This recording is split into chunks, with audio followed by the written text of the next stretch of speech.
I wasn't supposed to be in that forest after dark. It started as a simple hiking trip. Just a short trail I found online. Easy, they said. Clearly marked, they said. But by the time I realized I hadn't seen a trail marker in over an hour, the sun was already sinking behind the trees. The forest changed when the light faded. It got quieter. Not peaceful quiet. Wrong quiet. No birds, no insects. Just the sound of my own breathing and leaves crunching beneath my shoes. I pulled out my phone. No signal. 18% battery.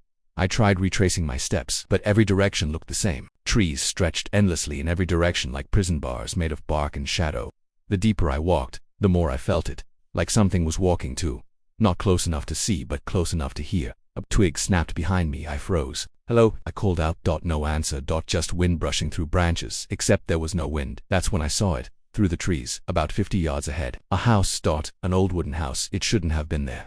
I'd checked the trail maps before coming. There were no buildings anywhere nearby, but there it stood. Tall, dark, waiting. A single window reflected the last bit of dying sunlight. The front door was slightly open, moving slowly, back and forth, like it was breathing. I didn't want to go inside, but the forest behind me felt worse, and it was getting cold, so I walked toward it. Each step closer made the air heavier. The trees seemed to lean inward, as if watching me approach the house. The door creaked as I pushed it open. Hello, I called again. No response. The inside smelled like damp wood, and something metallic like rust, or old blood. The house was strangely clean for something abandoned. Furniture sat neatly in place. A couch, a small dining table, a bookshelf. No cobwebs. No dust. But it was silent. Too silent. I stepped inside and shut the door behind me. The sound echoed louder than it should have. That's when I heard it. Tick, tick, tick, tick. A grandfather clock stood against the far wall. It was working, but there was no electricity. I stared at it for a long moment before laughing nervously to myself. Old houses make noise, I whispered. I walked further inside. There were framed photographs hanging on the walls, black and white. Families, smiling, but every single face was scratched out. Not faded, not damaged by time, scratched. Like someone had taken a knife and carefully erased every identity. A chill ran through me. And then I noticed something worse. At the end of the hallway was a staircase. I was certain there hadn't been a second floor when I looked at the house from outside. But there it was, leading up into darkness. That's when I heard footsteps. Slow, deliberate. From upstairs I stopped breathing. The steps continued. 1, 2, 3, like someone pacing back and forth directly above me. Someone's here, I said quietly, relief mixed with fear. Maybe another lost hiker, maybe the owner. Hello, I'm lost. I don't mean any harm. The footsteps stopped. Silence, then a single step right above my head. I backed away slowly.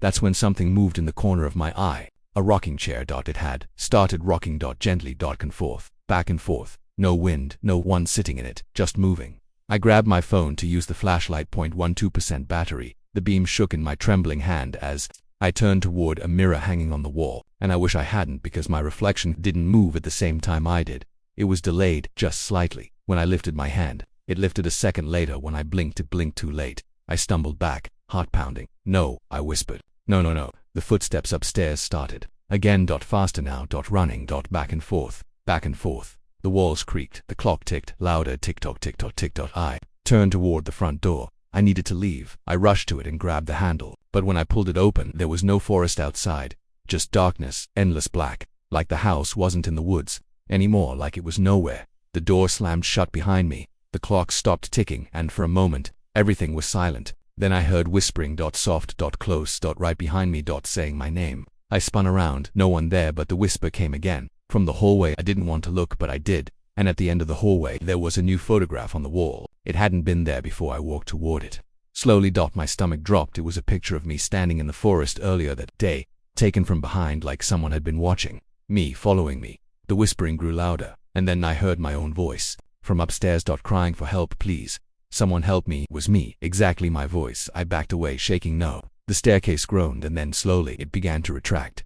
The steps folding upward into the ceiling like they were never real. The house was changing. The hallway stretched longer. The walls seemed to pulse. Breathing. The air felt thick, hard to inhale. I ran to the living room. The rocking chair had stopped, but someone was sitting in it now. A dark-shaped, still watching me. I couldn't see its face, but I felt it smiling. The whispering stopped, and in the silence, the figure raised its arm and pointed toward the wall behind me. I turned slowly. Another photograph appeared. This one showed me standing inside the house, smiling, but not the way I smiled. Wider. My eyes were completely black, and behind me in the picture, the dark figure stood close, its hand resting on my shoulder. I felt something touch my shoulder. Cold, long fingers. I couldn't move. The house creaked around me, and then everything went black. I woke up at sunrise. Lying in the forest. Alone. The trees were normal again. Birds chirping, wind blowing gently. No house, no path, nothing. I stumbled back toward civilization and eventually found the road. No one believed me. They said I probably hallucinated from fear, from exhaustion. Maybe I did. But here's the thing. When I got home, I checked my phone. It was dead. But when I charged it and opened my gallery, there was a new photo, taken at 3:17 a.m. inside that house. It shows me sleeping on the floor, and standing over me is something tall, dark, smiling, and every now and then, when I look in the mirror, my reflection still moves a second too late, and sometimes, just sometimes, I can hear a clock ticking, even when there isn't one. I don't think I ever really left that house, and I'm starting to think it's still waiting for me to come back.